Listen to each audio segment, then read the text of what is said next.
বিষ্ণু ঈসা ইসলাম প্রতিদিন ফজরের নামাজের পরে, মাগরিবের নামাজের পরে, ওয়া ইনদামা ইয়ামশি ইলা ফিরাশিহি, রাতে যখন বিছানায় যাবেন এই দুই হাতকে একত্রিত করে সূরাতুল ইখলাস পড়তেন, সূরাতুল ফালাক পড়তেন, সূরাতুন নাস পড়তেন, পড়ে হাতে ফু দিতেন। সহিহ হাদিস।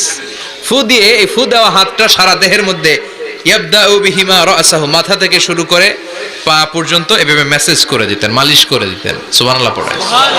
This is a protection you take from your Lord, from all the bad eyes, evil eyes, সব হিংসুকের চোখ থেকে, হিংসা থেকে, সব জাদুটোনা থেকে, সব ব্ল্যাক ম্যাজিক থেকে আপনি প্রোটেকশন চাইলেন কার কাছে?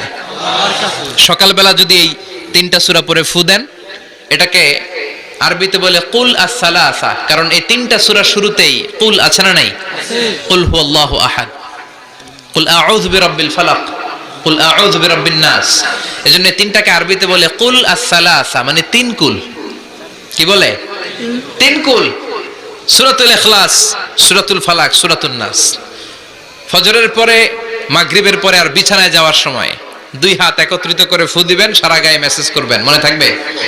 আজকে থেকে মনে থাকবে তো? কালকে থেকে এটার আমল